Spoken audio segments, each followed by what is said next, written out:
En tout cas, cette attention sur les questions des migrants, des réfugiés et toute cette problématique, ça a toujours été sa préoccupation dans la défense qu'il mène aussi d'ordre juridique, mais à la fois avec un beau regard sur la politique. Merci beaucoup. Merci de m'accueillir. Effectivement, je suis arrivé un peu juste et je repartirai encore aussi vite parce que je dois être à 9h ce soir, donc c'est un peu compliqué comme journée aujourd'hui.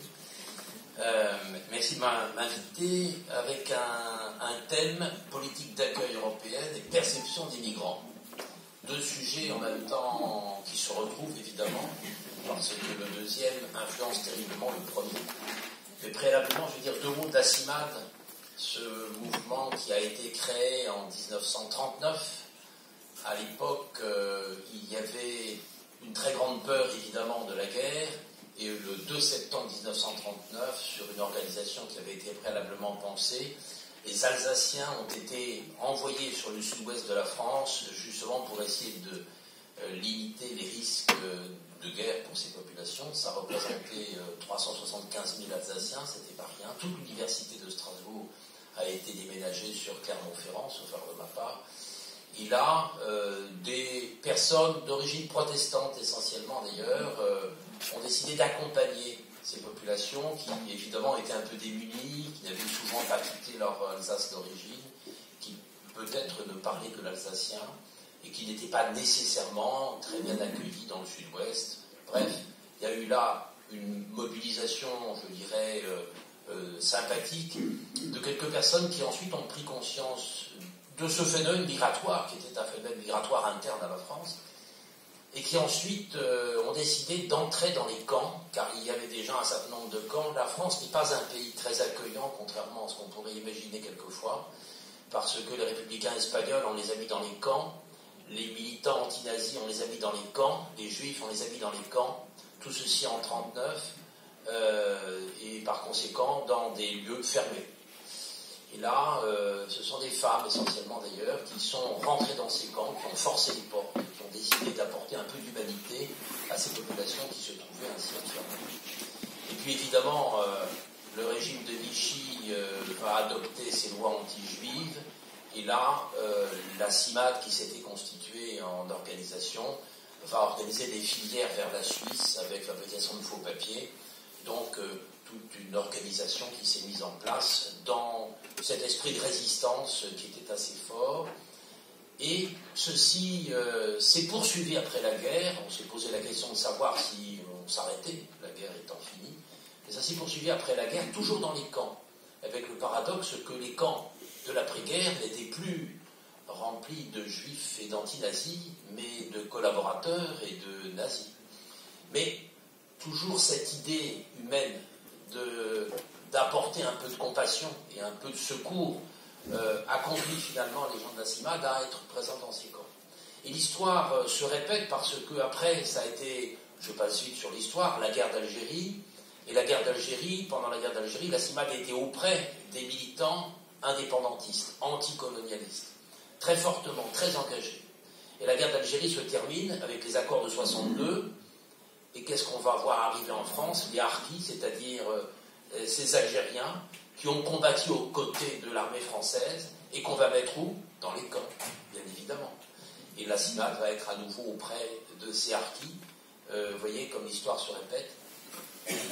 Alors aujourd'hui, je vais rapidement, après l'accueil des Sud-Américains, exilés, etc., aujourd'hui, la CIMAD, c'est une association nationale française qui a à peu près 125 salariés, qui a 115 permanences juridiques dans l'ensemble de la France, et qui fait de l'accompagnement juridique, de l'accueil juridique de personnes exilées, de toute origine, sans distinction à la fois l'origine du pays, mais aussi sans distinction des motivations de leur arrivée en France. Donc, accompagnement juridique de ces personnes. On a reçu l'an passé à peu près 110 000 personnes, ça représente tout de même pas mal de monde. Et par ailleurs, la CIMAD est présente dans les centres de rétention administrative. Il y a un peu l'équivalent dans tous les pays européens. Ces lieux d'enfermement dans lesquels on met les personnes avant de les expulser. On ne les met pas forcément, et d'ailleurs, dans la loi française, c'est normalement une exception. C'est exceptionnel. Et ça devient une règle, parce qu'on est dans cette logique aujourd'hui de l'aggravation de la situation des exilés et des personnes que l'on va expulser.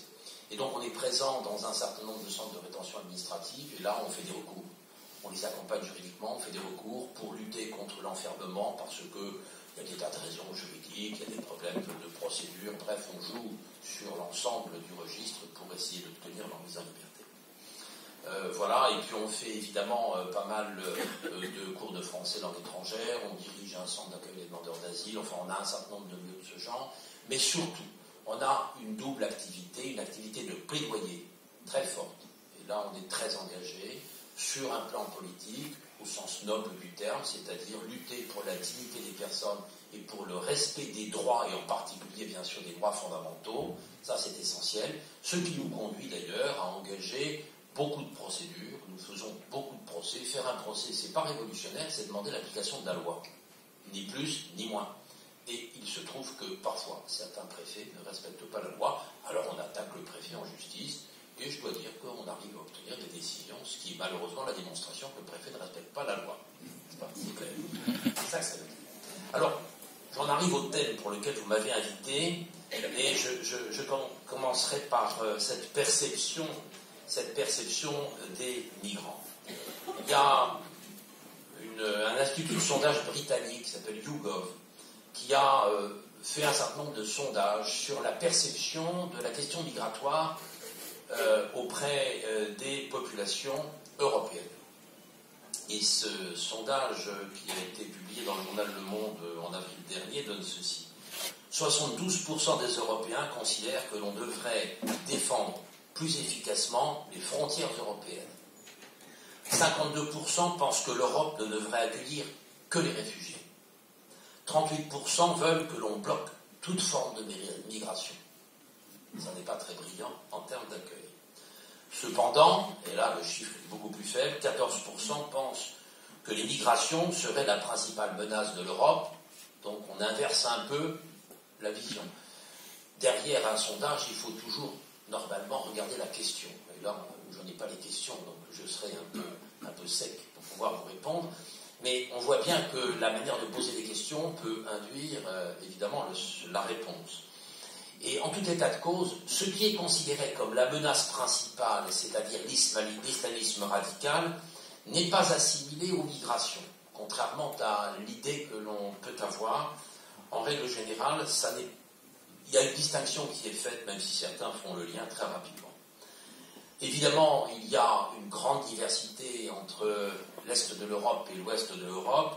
Les pays de l'Est de l'Europe sont beaucoup plus réticents à accueillir des populations migratoires. Leur histoire n'est pas la même, et je crois qu'il faudrait rentrer un peu plus dans cette histoire compliquée, ce qu'ils ont vécu, pour mieux nuancer et comprendre les choses. Il est sûr en revanche qu'ils sont terriblement préoccupés par leur propre émigration, c'est-à-dire le départ de leurs jeunes. Car les jeunes quittent la Pologne, les jeunes quittent la Hongrie, les jeunes quittent ces pays pour aller vers l'Europe de l'Ouest principalement, ou les États-Unis, ou d'autres pays, ou le Canada. Et donc, ils sont terriblement préoccupés, ils refusent les migrants, enfin pas tous, puisqu'ils vont chercher des Ukrainiens pour essayer de remplacer leurs propres ressortissants qui les ont quittés. Voilà, très rapidement, ce sondage. Alors, ce qu'on peut dire quand même, dans une opinion publique, je dirais, et là c'est évidemment un peu, pas dégrossi, mais les idées qui sont véhiculées, les a priori, les idées, oui, classiques, qui sont même véhiculées souvent par des mouvements d'extrême droite, par des mouvements populistes, c'est des amalgames. Le migrant, il représente l'insécurité, c'est-à-dire le terrorisme, les trafics, les fraudes, même plus loin, le migrant représente le danger du grand remplacement. Vous connaissez cette théorie passionnante du grand remplacement. C'est aussi une menace pour l'emploi dans l'esprit des gens. Et puis, il va prendre des avantages que nous autres, nous n'avons pas nécessairement. Donc il y a un phénomène de jalousie, ou en tout cas de suspicion à leur égard. Mais aussi il y a, et ceci c'est l'arrière-fond, et il est compliqué, c'est la menace culturelle. La menace culturelle, et avec derrière bien sûr question de l'islam qui est posée, qui est éternellement posée, qui constitue pour un certain nombre de personnes un danger, une menace, etc. Et on va entendre cela assez facilement dans des petits villages où on n'a jamais vu un musulman, où on n'a jamais vu un étranger, où on n'a jamais vu quelqu'un qui n'a pas la même couleur de peau. C'est malheureusement des choses qui vont traverser un peu les populations, et souvent par ignorance. Il y a une expérience très intéressante en France, c'est l'expérience de l'évacuation de ce qu'on a appelé la jungle de Calais. À Calais, population importante étrangère se rassemblait en tout cas pendant très longtemps, avec l'idée de partir en Angleterre, ce pays mythique dans lequel ils trouveraient leur bonheur. Ces jungles ont été l'objet d'évacuations plusieurs reprises, et il y a une évacuation qui a été faite en 2012 et qui a été, je dirais, pas trop mal pensée. Pas trop mal pensée, pourquoi ? Parce qu'on a imaginé d'abord leur relogement ou un hébergement durable. Et cette imagination s'est passée par la création de ce qu'on a appelé les CAO, les centres d'accueil et d'orientation, qu'on a ouverts dans toute la France. Il y en avait 350 qui ont été ouverts et qui étaient destinés à recevoir ces populations qui venaient de Calais principalement. Et c'est ainsi que des villages, des petites villes qui avaient des locaux vides ont appris que ces locaux étaient réquisitionnés par le préfet, baptisés CAO, et quelque temps après, on voyait débarquer 40 arrivants qu'on n'avait pas attendus. Ce qui a provoqué d'abord une espèce de choc, d'étonnement, voire de rejet. Comment on nous impose, on n'a rien demandé, on nous impose ces abords. Mais très vite, et dans beaucoup d'endroits, pas partout, tout s'est pas toujours très bien passé, mais dans beaucoup d'endroits, ça a provoqué un choc de mobilisation. De mobilisation des populations qui se sont dit, bon, ben, ils sont là, il faut quand même les accueillir. Alors les accueillir, c'est quoi ? Ben, peut-être proposer des services, faire les cours de français, apporter des habits, faire qu'ils ne soient pas démunis, enfin qu'ils aient un peu de choses. Et petit à petit, des liens se sont tissés, qui sont devenus assez forts, avec véritablement une plus grande porosité entre les deux populations, des invitations dans les familles françaises, et ainsi de véritables rencontres, des vraies rencontres, qui ont, pour les personnes françaises qui ont vécu cela, qui les ont transformées, qui les ont réellement transformées, et beaucoup, aujourd'hui, non seulement ne regrettent pas, mais se disent, mais c'est formidable ce que j'ai vécu, si ça pouvait se continuer, se poursuivre.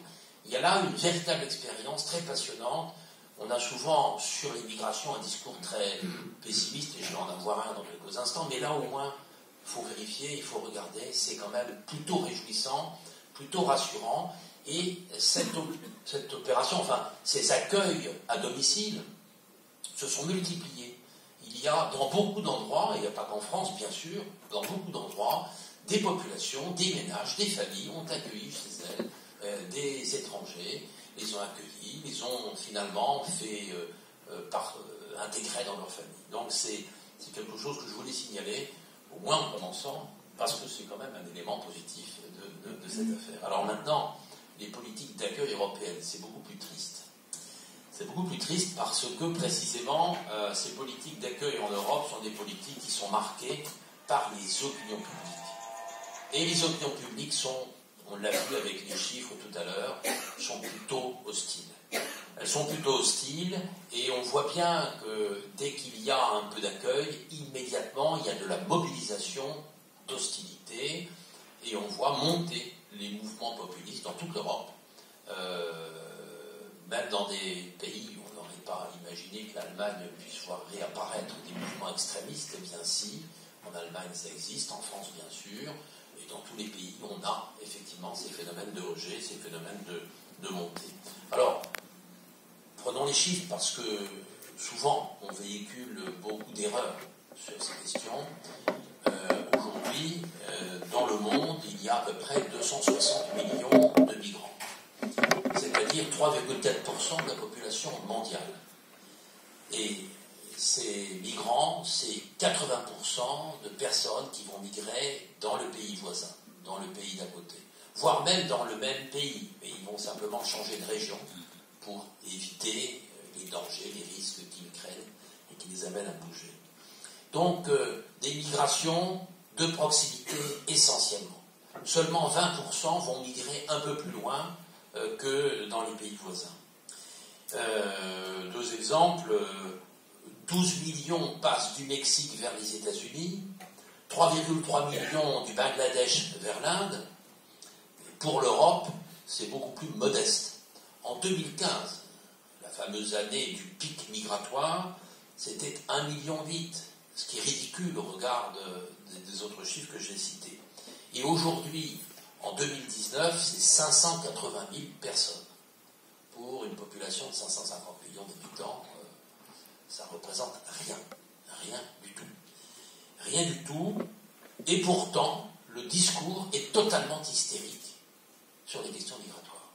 On est, sur ce sujet, dans des logiques complètement paradoxales, un taux de migration faible, relativement faible, en tout cas parfaitement absorbable par l'Europe, et je dirais même s'inscrivant dans les traditions migratoires européennes, car l'Europe a toujours connu des migrations, avec des différences selon les pays, mais en tout cas pour ce qui concerne la France, on a toujours eu des migrations. Je ne veux pas dire qu'on les a toujours bien accueillis, ça c'est autre chose, mais on a toujours eu des migrations en France. Et donc on a une pression migratoire européenne qui est finalement tout à fait modeste. Et pourtant, l'Europe s'est érigée en citadelle. La citadelle européenne qui passe son temps à augmenter les budgets de protection de ces citadelles. Politique migratoire, par exemple, le budget est passé en un an ou en 2 ou 3 ans de 6,9 milliards à 10,4 milliards. La gestion des frontières, 2,7 milliards, c'est 9,3 milliards. Frontex, cette agence de protection, cette agence de policiers, si vous voulez, au service de l'Europe, en 2006, elle avait un budget de 20 millions d'euros. Pour 2019-2020, 1,6 milliard d'euros. Donc on a une augmentation considérable des budgets pour protéger nos frontières. Je reviendrai sur la protection des frontières, mais je voudrais dire un mot tout de suite sur la Méditerranée, qui est une frontière. La Méditerranée, cette frontière est terrible. C'est d'abord un cimetière. Un cimetière qui a connu un nombre de noyés considérable. On est à 15 000 noyés depuis 2014, c'est considérable. On a plus de 1000 noyés depuis le début de l'année. On en a 1 sur 7 passages. Un noyé sur 7 passages. Il y a un an, on était 1 sur 45 passages. C'est-à-dire que le taux de mortalité augmente considérablement. Et il augmente à mesure que le système policier se renforce. Car plus on protège les frontières, plus les contournements, évidemment, deviennent périlleux. On le voit bien sur la frontière italienne entre la France et l'Italie. Le passage de Menton est maintenant relativement arrêté, il y a peu de passages. Maintenant, les migrants, ils passent par les Alpes, traversent les Alpes. Et dans quelles conditions, il faut voir. Des personnes qui n'ont pas l'habitude de ces montagnes, qui n'ont pas l'habitude de l'hiver, du froid l'hiver, de la neige, qui vont passer quelquefois en basket avec t-shirt, un vague pleuveur, et la nuit, bien sûr, puisque le jour, ils seront vus. Vous vous rendez compte de passer une frontière la nuit? Ce qui amène évidemment des populations locales à se mobiliser pour les sauver. Et derrière, eh bien, on les poursuit. Comment vous aidez des migrants à passer les frontières? C'est un scandale. On est là pour les sauver de la mort et on fait l'objet de poursuites. Et c'est vrai pour la Méditerranée. Tous ces bateaux en Méditerranée qui ont les uns après les autres fait l'objet de poursuites de la part de l'Italie, de la part de l'Espagne maintenant, de la part de Malte, avec des bateaux qui sont bloqués dans les ports, avec, vous vous souvenez, des péripéties avec Salvini absolument épouvantables, lamentables, tristes. C'était l'Europe et on a laissé faire. Tout cela s'est fait donc dans des conditions tout à fait détestables. Et aujourd'hui, il y a très peu de bateaux des ONG en Méditerranée, tout simplement parce qu'il y a ces poursuites qui sont engagées par les différents pays. Même notre président français avait qualifié les ONG de complices objectifs, des passeurs. C'est dire combien c'est honteux d'entendre des choses pareilles, alors que ces ONG qui le font uniquement pour des raisons humanitaires et pour sauver la vie de ces personnes. Donc, situation Méditerranée, je voulais absolument insister là-dessus parce que c'est important. Et cette situation de fermeture des frontières aboutit à ce que des personnes qui sont normalement éligibles au droit d'asile vont évidemment arriver en Europe de manière irrégulière, puisqu'il n'existe pas, ou quasiment pas, de canaux légaux pour pouvoir entrer en Europe.